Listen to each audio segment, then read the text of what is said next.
Hello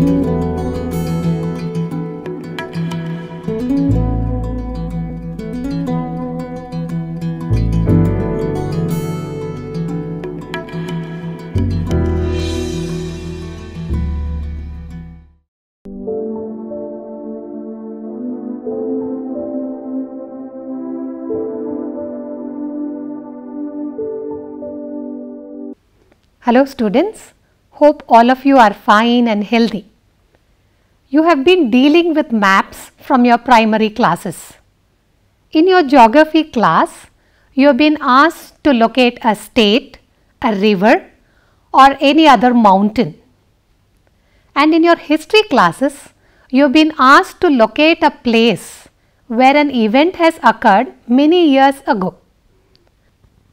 Today in our lesson, we are going to deal with maps. We are going to draw maps and also read maps to draw information out of them.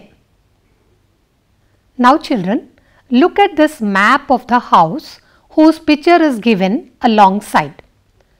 What information can you get from this map? What can you conclude from this above illustration that I have just shown you?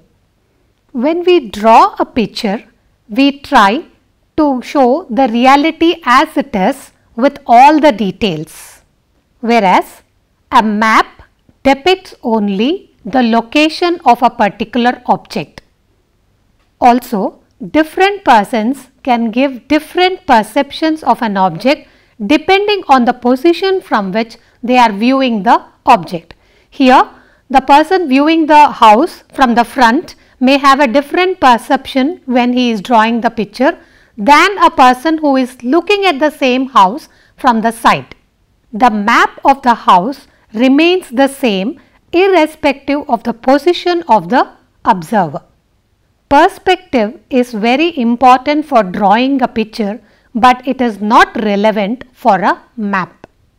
Now children, look at this map drawn by Raghav showing the route of his school from his house.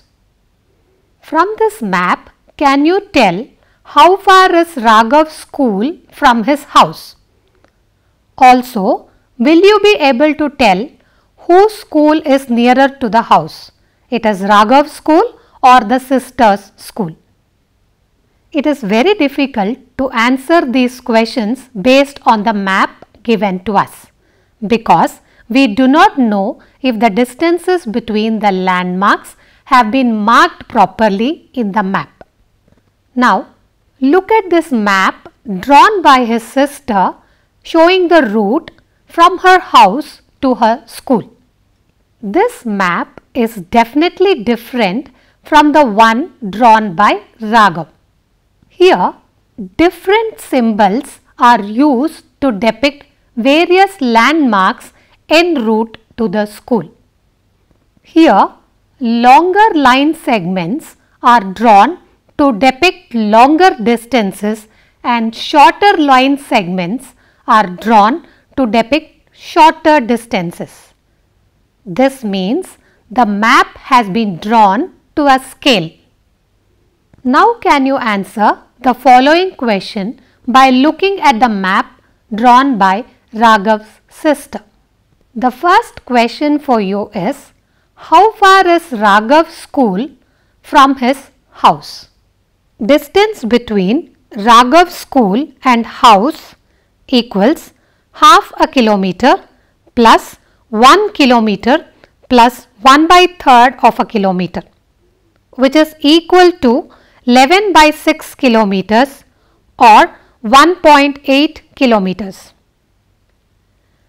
Now, the distance between the sister school and the house is equal to 1/2 of a kilometer plus 1 kilometer plus 1/4 of a kilometer, which is equal to 7/4 kilometer, or in other words, it is 1.75 kilometers.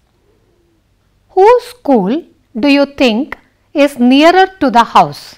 Is it Raghav's school or his sister's school? Yes, you are right. sister school is nearer to the house because the distance between the sister school and the house is 1.75 kilometers, whereas the distance between Raghav's school and the house is 1.8 kilometers. By looking at the map, can you tell what are the landmarks between the school and the house? Yes, the landmarks are the pond, a post office, a shop and a hospital. Thus, we realize that use of certain landmarks and the mentioning of distances between them has helped us to read the map easily. Observe that the distances shown on the map are proportional to the distances on the ground. This is done by considering a proper scale. Hence, if one draws a map, he or she has to decide as to 1 centimeter length on the map is equal to, say, 10 kilometers or 100 kilometers in reality. Now, let us consider another map. Here, in this map, we are not able to find the distance between the house and the school. Why? Because the map is not drawn to a given scale. Now, let us consider this second map. Here, we can find the distance between any two given landmarks because this map is drawn to a given scale.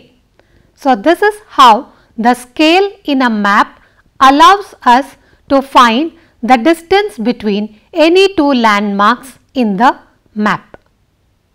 In the above map, the distance between the house and the school equals 1 kilometer plus 1 kilometer plus 3/4 of a kilometer, which is equal to 2 3/4 of a kilometer, or in other words, it is equal to 2.75 kilometers.